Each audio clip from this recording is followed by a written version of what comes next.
Bismillahirrahmanirrahim. Assalamualaikum warahmatullahi wabarakatuh. Alhamdulillahilladzi hadana bihidayatil Qur'an wa nawwarana binuril fadli wal ihsan. Wassalatuhu wassalamuhu ala asyrafil anam. Ashhadu an la ilaha illallah wahdahu la syarikalah. Wa ashhadu anna Muhammadan abduhu wa rasuluhu al-mab'utsu rahmatan lil anam. Salatan wa salaman daimaini mutalazimaini ala hadan nabil karim wa rasulil azim dzil kalbir rahim sayyidina wa maulana Muhammadin wa ala alihi wa sahbihi ajma'in. Subhanaka la ilma lana illa ma 'allamtana innaka antal azizul hakim wa tub alaina innaka antat tawwabur rahim. Sadaqallah wa sadaqa rasuluh. Hadratul muhtaramun yang kami muliakan, segenap pengurus Masjid Babu Salam beserta jajarannya, bapak-bapak, ibu-ibu sekalian yang dirahmati dan muliakan oleh Allah Subhanahu wa taala. Tanpa kecuali anak-anakku sekalian yang hadir pada kesempatan maghrib kali ini, mudah-mudahan sekali lagi kita tetap bermunajah kehadirat Allah Subhanahu wa taala. Hadirnya kita di tempat yang mulia ini senantiasa mendapatkan maghfirah dan ma'unah dari Allah Subhanahu wa taala. Amin ya rabbal alamin. Salawat dan salam tidak lupa kita sampaikan pada junjungan Nabi besar kita Muhammad sallallahu alaihi wasallam, pada segenap keluarga dan para sahabatnya. Kita tetap senantiasa beristiqamah untuk mengikuti sunnah daripada sunnah Rasulullah sallallahu alaihi wasallam. Harapan yang selalu kita dambakan dari baginda Rasul, kelak kita akan mendapatkan syafaatul uzma dari baginda Rasulullah sallallahu alaihi wasallam. Amin ya rabbal alamin. Bapak dan ibu sekalian yang dirahmati dan muliakan oleh Allah Subhanahu wa taala, tanpa terasa kita sudah di penghujung akhir tahun. Tepatnya ini adalah Jumat terakhir di tahun 2023. Mudah-mudahan Allah masih memberikan kesempatan, keluangan waktu buat kita untuk senantiasa meningkatkan ketakwaan kita kepada Allah Subhanahu wa taala, dan kita dipertemukan untuk tahun yang akan datang menjadi tahun yang penuh kebaikan buat kita secara keseluruhan. Amin ya rabbal alamin. Maka pada kesempatan malam hari ini di penghujung akhir tahun ini, tentunya saya ingin menyampaikan kepada para jamaah satu tema, judulnya adalah tentang muhasabah diri.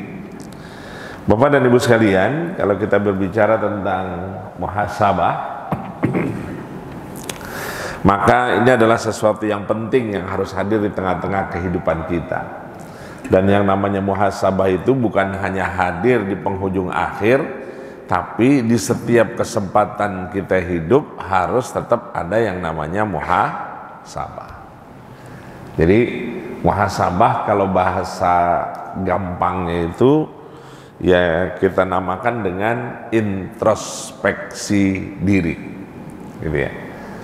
Ya Pak. Jadi ada in, ada X, gitu. Kita seringnya in atau introspeksi atau ekstrospeksi? Seringnya seringnya kesono, nunjuk ke sono apa nunjuk ke sini? Harusnya nunjuk ke sini. Seringnya harusnya nunjuk ke sini. Maka dari itu yang namanya muhasabah itu adalah kita melakukan yang namanya introspeksi diri. Kenapa itu menjadi penting, gitu ya? Karena untuk ukuran orang yang beriman, katanya yang namanya muhasabah itu menjadi satu hal yang wajib, gitu loh. Sehingga lewat muhasabah itu dia bisa mengukur diri dan keadaan dia, sehingga dia mampu, gitu ya, meningkatkan kembali atau mengevaluasi kembali hal-hal yang telah dia lakukan selama dalam kehidupannya. Singkatnya begini deh, Allah Subhanahu wa taala memberikan kita peluang kesempatan hidup itu mulai dari detik, menit, jam, hari, pekan, bulan, tahun. Kira-kira yang kita jalanin selama 365 hari itu dalam rentang setahun itu akan diminta pertanggungjawabannya enggak oleh Allah Subhanahu wa taala? Kira-kira akan diminta pertanggungjawaban enggak? Akan, jangan dikira enggak akan diminta pertanggungjawaban. Semuanya, baik sikap kita, perbuatan kita, pendengaran kita, ucapan kita, bahkan yang terbesit di dalam hati kita sekalipun dan di akal pikiran kita, semuanya tetap akan diminta pertanggungjawabannya oleh Allah Subhanahu wa taala. Maka yang timbul itu kedua. Setelah kita melakukan introspeksi diri gitu, yang timbul adalah pertanyaan kedua.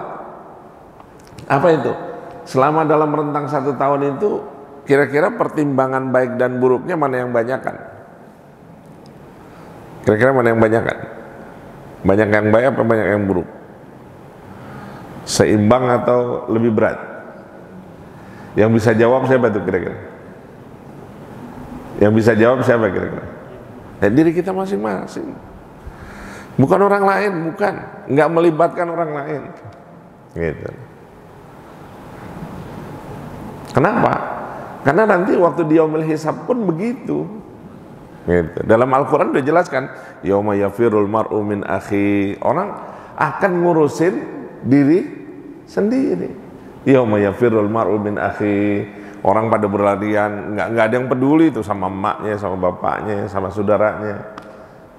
Wasahibatihi wabani, semua akan lari. Gitu.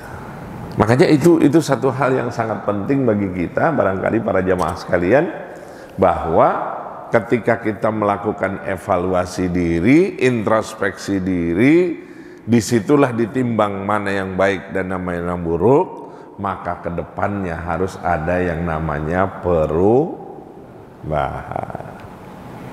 Ya.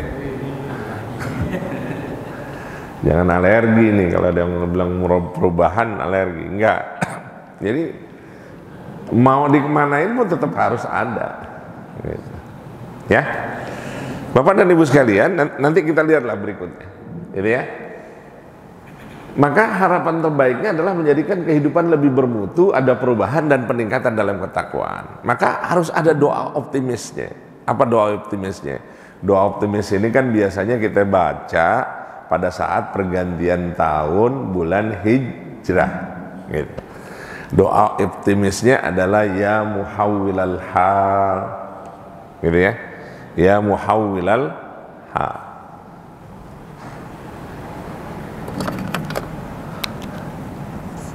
Doanya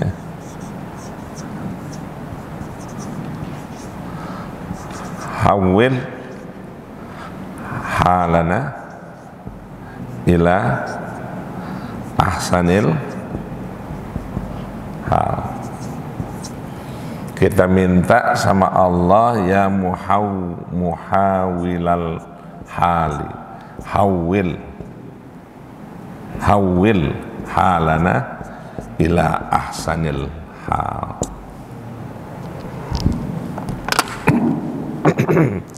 Bapak Ibu, ini dari kata hal. Kan kita suka nanya sama orang tuh, kaifa haluka?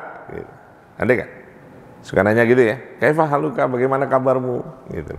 Dan di sini kita ditentukan katanya, di sini dikatakan, wahai zat yang mengubah keadaan. Siapa yang mengubah keadaan kita? Allah. Makanya doa optimis kita, Pak, doa optimis nih, karena ada doa yang harus kita optimis. Apa doa optimis kita? Kita minta sama Allah ya muhawwilal hal, wahai Allah, wahai zat, gitu ya, yang mengubah keadaan, gitu. Jadi yang bisa mengubah keadaan siapa? Yang bisa mengubah keadaan kita menjadi lebih baik siapa? Allah Subhanahu wa taala. Tentu dorongannya dari diri kita masing-masing, mau berubah apa enggak mau berubah, gitu. Ya kan? Kalau dia dikecewain 1 kali, apa mau dikecewain 2 kali? Nggak kepengen kan? Kalau dikecewain 2 kali, apa mau dikecewain 3 kali? Nah, nggak kepengen. Kalau dia dibohongin sekali, apa mau dibohongin 2 kali? Nggak kepengen. Ya harusnya berubah gitu ya. Makanya kita minta sama Allah, ya muhawwilal hal, zat yang mengubah keadaan, hawil halana ila ahsanil hal. Ila ahsanil hal di sini kalau Bapak Ibu perhatikan, gitu. Ini kan yang disebut dengan perubahan. Kita pengen minta sama Allah zat yang merubah keadaan gitu, hawil halana. Hal kita tuh bagaimana? Gitu. Apakah hal kita baik-baik saja? Belum tentu. Kita kepengen yang ahsanul hal. Wahai zat yang membolak-balikan hati, wahai zat yang merubah keadaan, hawil halana.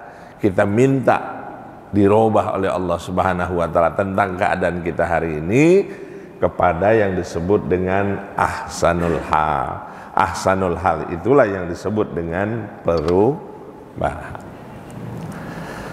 Bapak dan Ibu sekalian yang dirahmati dan muliakan oleh Allah Subhanahu wa taala,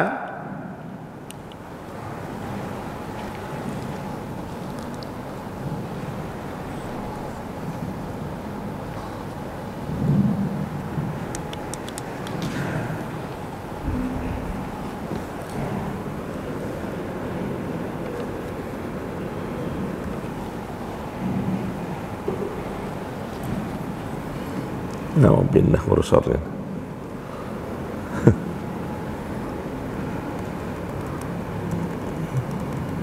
Nah ini nggak mau. Hah? Oh ini ada itu. Apa?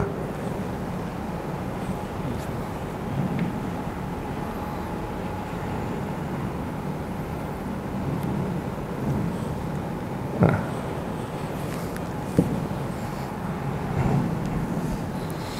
Baik. Selanjutnya perintah muhasabah. Jadi kalau muhasabah itu kan ada perintahnya kan.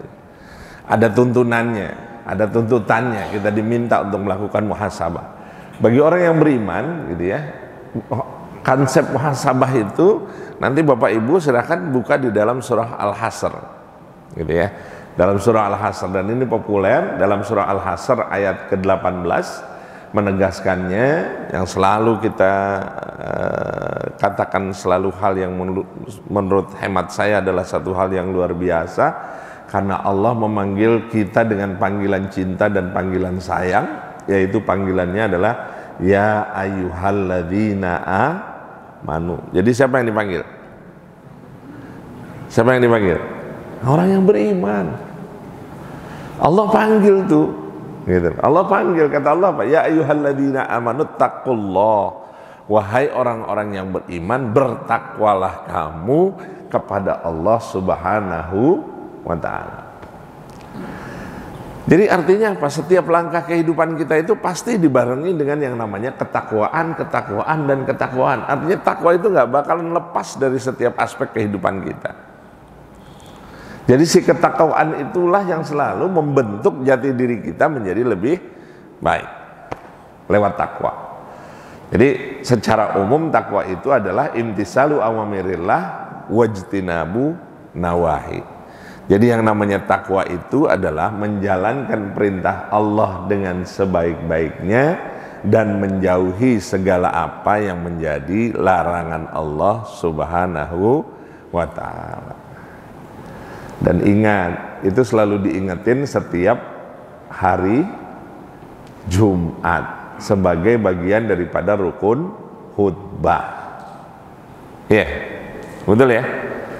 Jadi maksudnya setiap Jumat ke Jumat itu sering diingetin tuh pesan takwa itu. Maksudnya apa? Ya berubahlah dari Jumat ke Jumat, dari Jumat hari ini ke Jumat yang berikutnya. Harus ada perubahan apa enggak? Harus ada perubahan apa enggak? Harus ada yang berubah. Apanya yang berubah? Ibadahnya, perilakunya, akhlaknya, ketaatannya, kesabarannya, gitu. Itu harus berubah. Jadi bukan pesan yang lepas begitu aja, gitu. Bahwa pesan takwa disampaikan setiap Jumat itu bukan berarti pesannya lepas begitu aja. Enggak. Ada satu tuntutan bahwa kita diperintahkan oleh Allah Subhanahu wa taala untuk meningkatkan ketakwaan kita kepada Allah Subhanahu wa taala. Wabil khusus kita dipanggil ya ayyuhalladzina amanut taqullah. Kemudian perintah berikutnya adalah wal tanzur nafsum ma qaddamat liqad. Apa artinya? Wal tanzur nafsum ma qaddamat liqad. Di sini dikatakan wal tanzur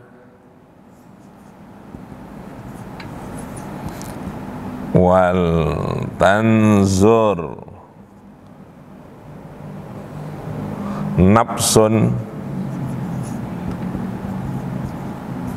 ma qaddamat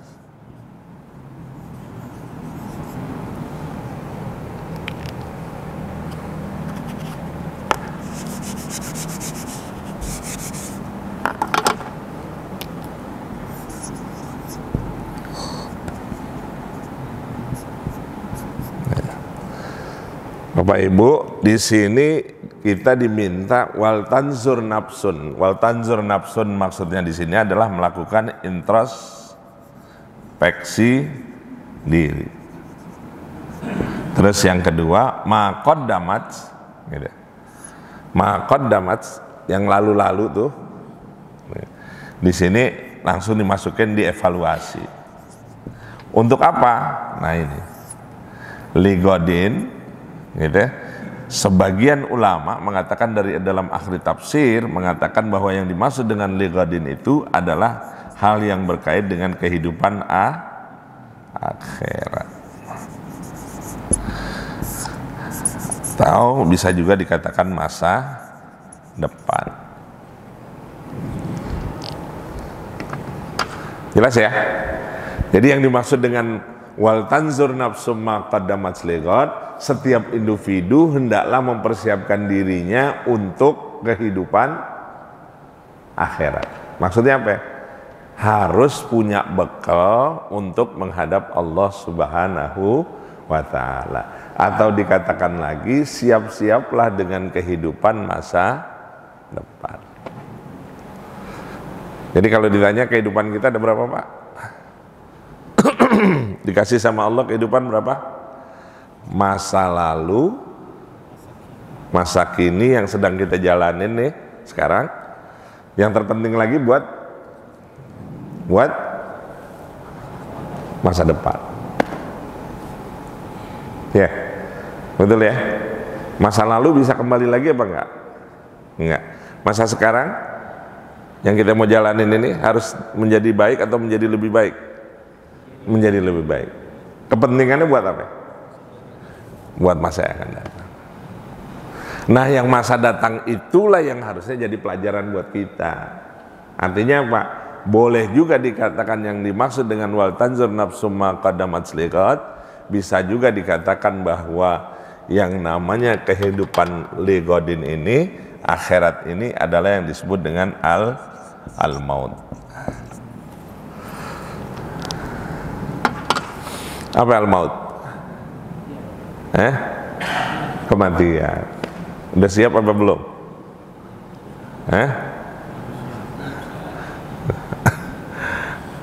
Siap apa belum? Mau kagak siap mesti siap. Kagak punya persiapan juga pasti datang gitu. Ya, coba lihat deh nanti surah Al-Jum'ah. Ya, di dalam surah Al-Jum'ah kita diingetin tuh, qul innal mautal ladzi tafirruna minhu fa innahu mulaqikum.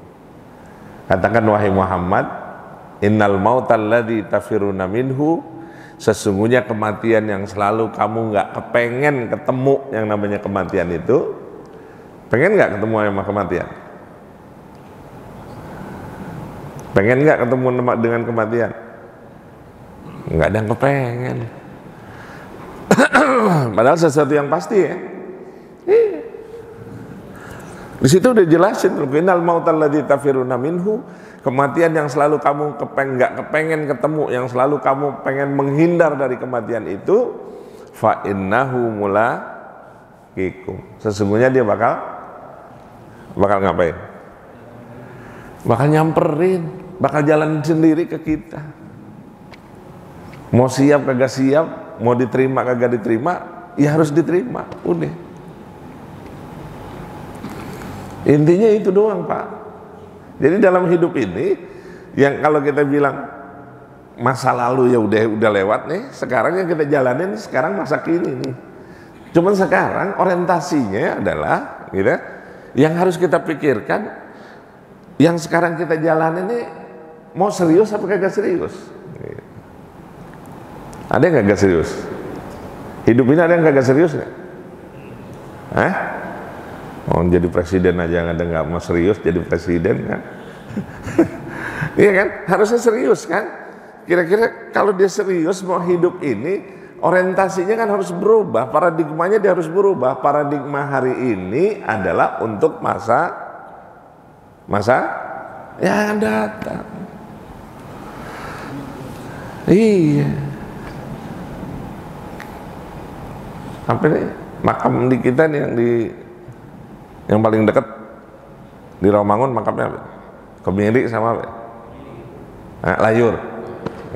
Coba kalau dia nyampe sono, mau ngapain? Mau minta tolong sama siapa di sono? Hah? Kira-kira mau minta tolong sama siapa? Kalau dia nyampe sono tuh Layur sama Kemiri, gitu?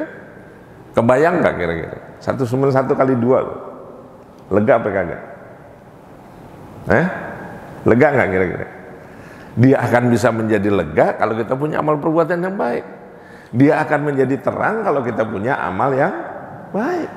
Dia akan menjadi ketentraman yang luar biasa kalau kita punya amal yang baik. Kita tidak akan dikerubuti dengan binatang-binatang yang ada di dalam tanah kalau kita punya amal yang cukup. Pertanyaannya, cukup apa gak cukup? Gimana kira-kira? Kalau ditanya persiapannya, itu kan pertanyaan penting buat kita. Profesor Dr. Komarudin Hidayat dalam psikologi kematian, beliau menganalogkan katanya,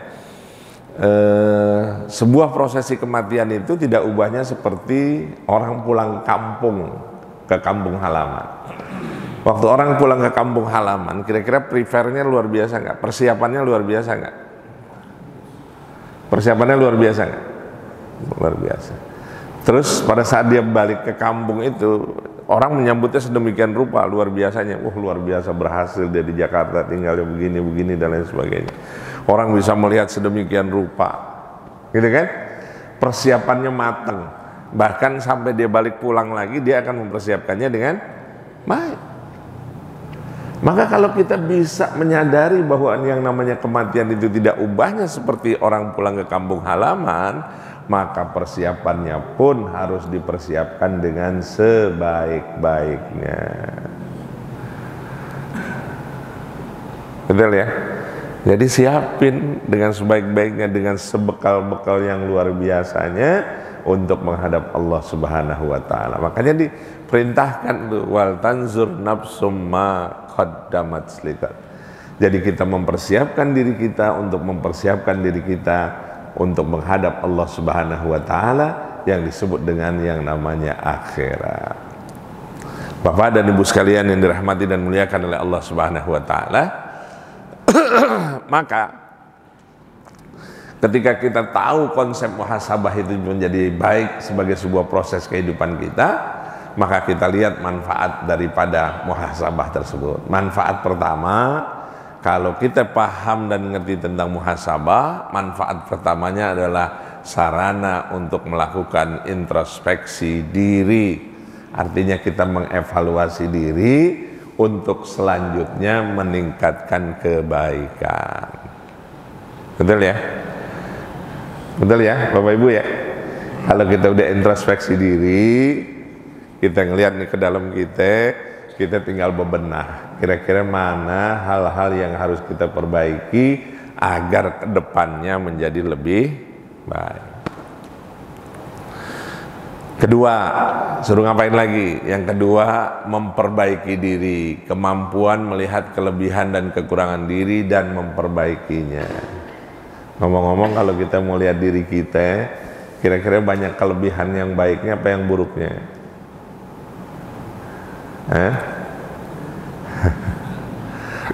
Tinggal kita doang Pak yang ngerti.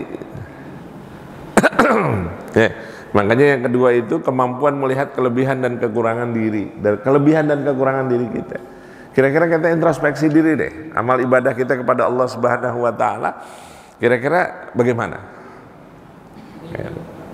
Ya. Ini yang harus kita lihat. Supaya kita juga bisa mengenal diri kita sendiri sehingga ini menjadi kebaikan buat kita. Bapak dan Ibu sekalian yang dirahmati dan muliakan oleh Allah Subhanahu wa taala, yang ketiga bahwa manfaat muhasabah itu momentum mawas diri. Momentum mawas diri. Mawas diri itu apa?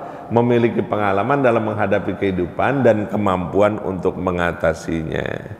Sederhananya, hanya orang bodohlah yang jatuh dalam lubang yang sama sebanyak 2 kali. Gitu ya?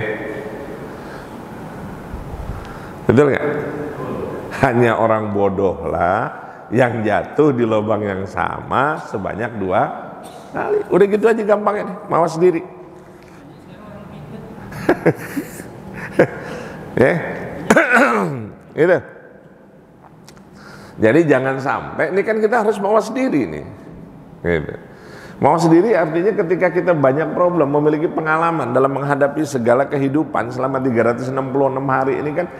Kita banyak kehidupan yang kita anggap ada kebaikan, ada keburukan, gitu. Nah, ini yang harusnya kita pelajari secara seksama. Cuman bagi orang-orang yang pandai, bagi orang yang pinter, gitu, dia akan melakukan refleksi yang sangat luar biasa sekali di dalam tatanan kehidupannya. Dia nggak boleh jatuh di lubang yang sama sebanyak 2 kali. Paham ya? Termasuk buat 2024 besok gitu. Ya, harus cerdas, to be smart. Umat Islamnya harus cerdas gitu. Ya, gitu. Harus cerdas, umat Islamnya harus berpikir cerdas, visioner ke depannya harus apa. Yang berikutnya katanya memperkuat komitmen diri. Tuh. Kalau tadi udah mawas diri, yang berikutnya adalah komitmen diri. Komitmen, punya komitmen gitu. Artinya apa? Kesempatan untuk memperbaiki diri dan tidak mengulangi kesalahan yang dilakukan. Itu punya komitmen. Gue gak boleh ngulangi nih, 2024 besok gue gak boleh ngulangi. Segala sesuatu yang udah baik saya lakukan, saya harus tingkatkan. Segala sesuatu yang buruk yang pernah saya lakukan, gue harus tinggalin. Harus ada yang berubah di dalam tatanan kehidupan saya. Makanya Nabi SAW mewanti-wanti kita lewat hadis riwayat Imam Hakim. Beliau mengatakan, man kana yaumu khairan min amsihi fahuwa rabih. Ya, ada juga yang mengatakan, Sayyidina Ali bin Abi Thalib juga mengatakan, tapi di sini di dalam riwayat Imam Hakim dikatakan, man kana yaumuhu khairan min amsihi fahuwa rabih. Kata baginda Rasul, barang siapa hari ini lebih baik daripada kemarin, fahuwa rabih. Dia termasuk orang yang beruntung. Yang kedua, wa man kana yaumuhu mithla amsihi. Barang siapa hari ini misla amsihi, sama seperti kemarin, maka dia termasuk golongan fahuwa maghbunun. Dia termasuk orang yang merugi. Yang ketiga katanya, wa man kana yaumuhu syarran min amsihi fahuwa mal'un. Fahuwa mal'un. Barang siapa hari ini lebih buruk daripada kemarin, maka sesungguhnya dia termasuk orang yang mendapat laknat dari Allah Subhanahu wa ta'ala. Jadi berapa kuncinya? beruntung, rugi Allah Subhanahu wa taala. Sekarang pertanyaan saya adalah, ini tergantung siapa? Tergantung ke siapa? Diri kita masing-masing, bukan orang lain. Yang menentukan kehidupan kita, baik buruknya kehidupan kita, yang menentukan sikap baik kita hari ini untuk masa depan kita bukan orang lain, tetapi diri kita sendiri. Apakah kita termasuk orang-orang yang beruntung? Apakah kita termasuk orang yang rugi? Apakah kita termasuk orang yang mendapatkan laknat dari Allah Subhanahu wa ta'ala? Ya, betul ya? Termasuk besok nih, yang beberapa hari akan datang nih. Kalau bisa ramein sampai gelapin, senyapin. Ya, tahun baru besok nih. Ini kok yang ngeramein bukan orang di luar agama kita, justru yang sering ngeramein siapa? Yang ngeramein siapa? Ya kita juga. Iya kan? Giliran tahun baru Islam sepi-sepi aja. Ya kan? Tapi giliran tahun baru besok nih, waduh, udah punya persiapan segala macam, mau bakar-bakaran. Jadi kalau mau bakar-bakaran nggak perlu nunggu tanggal 1 lah. Gitu. Mau bakar-bakaran dari sekarang juga silahkan. Gitu. Iya kan? Itu mulai dari kita deh, mulai dari keluarga kita. Jangan ikut-ikutan lah dengan model-model tasyabuh, model kayak begitu. Ya, segala jam 12 tank kok ditungguin. Padahal 3 kesempatan, 3 peluang yang akan mengakhirkan pada proses akidah kita kepada Allah Subhanahu wa taala tergadaikan pada proses itu. Kan ada 3 tuh. Ada lonceng berbunyi, ada trompet dibunyikan, kemudian ada api. Ya. Ada Nasrani di situ, ada Yahudi di situ, ada Majusi di situ. Kok gampang banget sih, mudah banget kita terangsang pada proses yang seperti itu. Belum lagi aktivitas anak-anak kita yang barangkali yang kita tidak larang, kemudian mereka berpergian, mereka berhalwat dan lain sebagainya. Kalau tiba-tiba dimatikan oleh Allah Subhanahu wa taala dalam keadaan begitu, kira-kira bagaimana? Husnul khotimah atau su'ul khotimah? Ini yang harus menjadi pertanggungjawaban kita. Senyapkan. Dan itu yang harusnya berubah. Ya. Kalau kita mau paham tentang wal tanzur nafsum ma qaddamat ligat, maka sesungguhnya senyapkan malam 31 menuju 1 Januari itu, senyapkan dan selalu kedepankan aktivitas-aktivitas taqarrub kita kepada Allah Subhanahu wa taala. Jangan sampai kita masuk dalam kategori tasyabbuh, ikut-ikutan yang sesungguhnya tidak ada peluang dan kesempatan kebaikan yang kita tunjukkan bagi Allah Subhanahu wa taala. Bapak dan Ibu sekalian yang dirahmati dan muliakan oleh Allah Subhanahu wa taala. Jadi kalau kita berbicara tentang muhasabah tadi, gitu, yang ketiganya, yang terakhir, bahwa muhasabah itu adalah bagian daripada ketika kita meningkatkan rasa syukur dan tahu diri atas nikmat yang diberikan oleh Allah Subhanahu wa taala.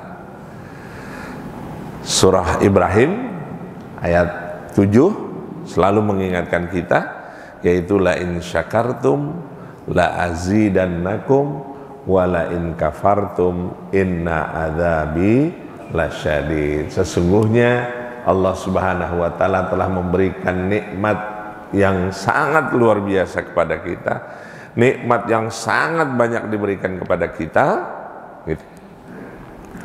Apabila kalian bersyukur terhadap nikmat Allah, insya Allah Allah akan menambah nikmat tersebut.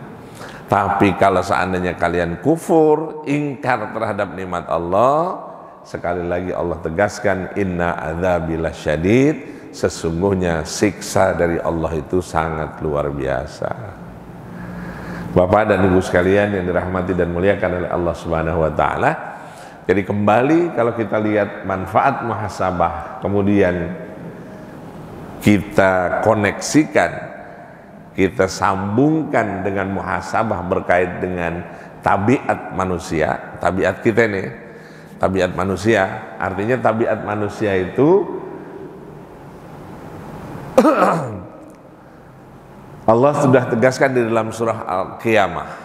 Allah tegaskan di dalam surah Al-Qiyamah, katanya balil insan ala nafsihi basirah. Artinya bahkan manusia menjadi saksi atas dirinya sendiri, walau alqa ma'adzira, dan meskipun dia mengemukakan alasan-alasannya. Artinya, intinya di dalam surah Al-Qiyamah di sini, sesungguhnya manusia itu sudah paham betul mana yang baik, mana yang buruk.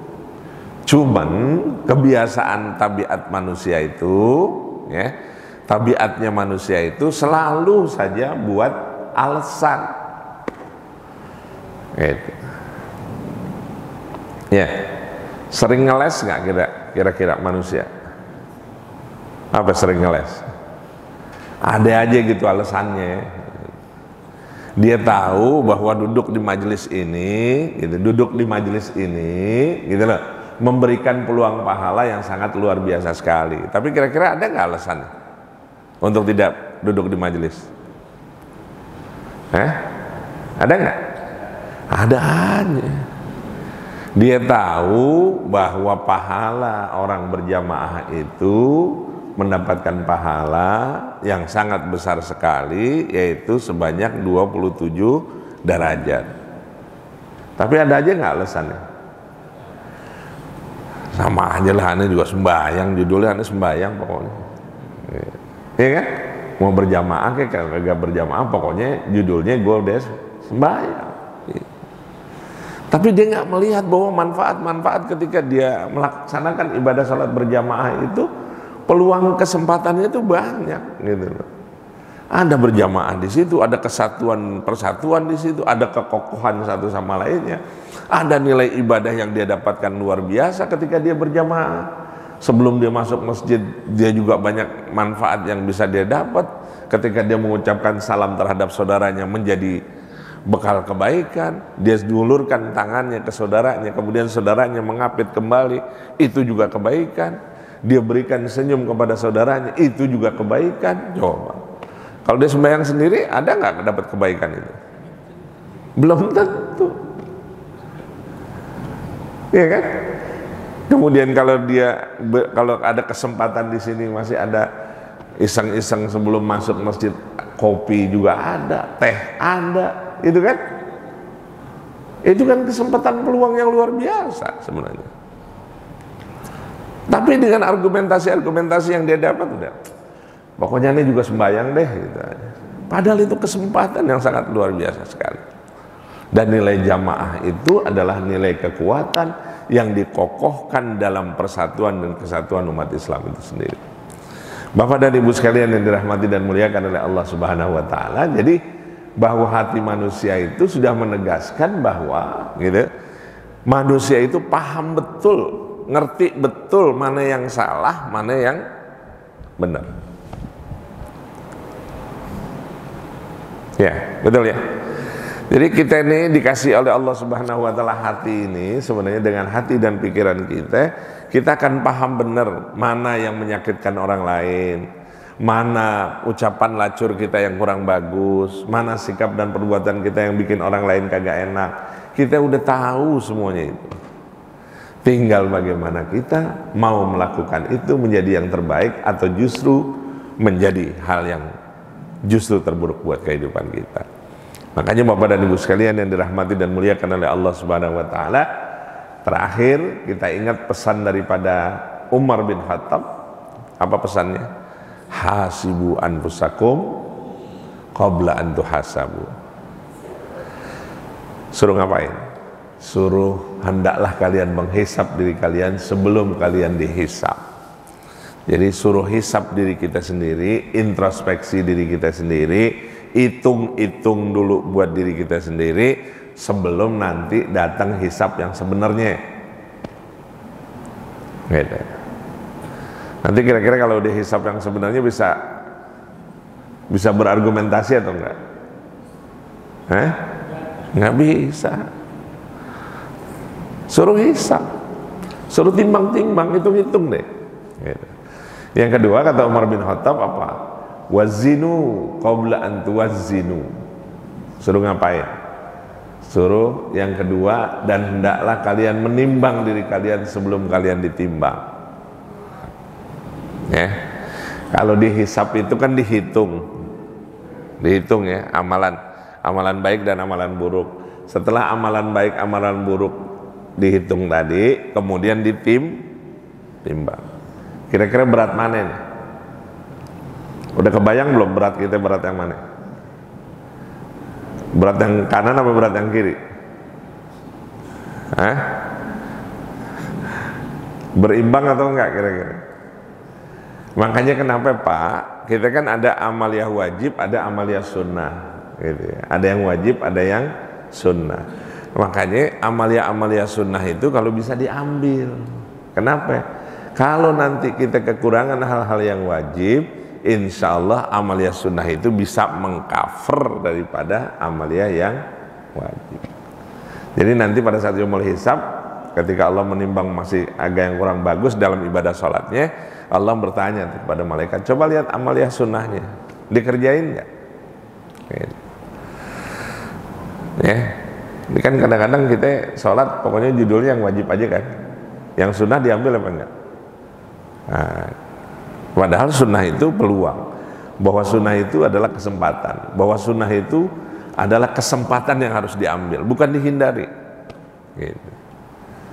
Tapi karena terminologi fikihnya, kita tidak menyalahkan terminologi fikih, artinya paradigmanya yang dirubah. Kalau terminologi fikih dalam sunnah itu, apabila dikerjakan mendapat pahala, ditinggalin tidak berdosa. Kira-kira kalau dikerjakan mendapat pahala, ditinggalin tidak apa-apa, banyak dikerjain atau ditinggalkan? Ya banyak ditinggalkan. Kenapa enggak qobliyah sama ba'diyah? Jawabnya sunnah. Itu di basirah itu manusia itu tadi. Kenapa enggak puasa Senin Kemis? Jawabnya kenapa enggak tahajud? Jawabnya sunnah. Kenapa enggak duha? Jawabnya sunnah.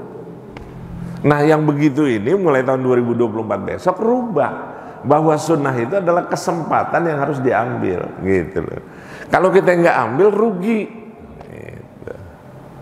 Makanya pas datang ke masjid jangan duduk, banyak sholat itu yang kita bisa lakukan. Ada tahiyatul masjid di situ, ada sholat sunat mutlak di situ, ada sholat sunnah wudu di situ. Itu peluang yang harus kita ambil sebagai bagian peningkatan ketakwaan kita kepada Allah Subhanahu wa Ta'ala. Dan yang terakhir katanya, yang harus menjadi kunci dalam kehidupan kita, yang harus berubah adalah watazawwadu fa inna khaira zadid. Siapin bekal yang sebaik-baiknya, bekal ketakwaan itulah yang menjadi bekal terbaik untuk menghadap Allah Subhanahu wa Ta'ala. Yang kedua, kunci keduanya Pak, ingat orientasi kita bahwa dunia sementara, akhirat selama-lama. Ya, betul ya? Dunia sementara, akhirat selama-lamanya. Rubahlah paradigma itu, bahwa akhirat yang akan kita hadapi nanti itu adalah kehidupan yang kekal abadi buat kita menghadap Allah Subhanahu wa Ta'ala. Jadi 2024 besok harus ada yang berubah. Yang udah kita lakukan yang baik, kita lanjutin, perbaiki, gitu ya. Yang perlu kita perbaiki lagi, kita tingkatkan, hanya semata-mata mengharap ridhonya Allah Subhanahu wa Ta'ala. Mudah-mudahan kita senantiasa mendapatkan taufik dan hidayah dari Allah Subhanahu wa Ta'ala. Bangsa dan negeri ini selalu dijaga oleh Allah Subhanahu wa Ta'ala, dan insya Allah kita diwafatkan oleh Allah dalam keadaan husnul khatimah. Allahumma rabbana zalamna anfusana wa illam taghfir lana wa tarhamna lanakunanna minal khasirin. Allahumma salimna ya Allah min afati dunia wa azabil akhirah. Allahumma rabbana zalamna anfusana wa illam taghfir lana wa tarhamna lanakunanna minal khasirin. Rabbana atina fid dunya hasanah wa fil akhirati hasanah wa qina adzabannar. Walhamdulillahi rabbil alamin. Yang baik hanya dari Allah, yang buruk saya mohon ampun kepada Allah Subhanahu wa taala.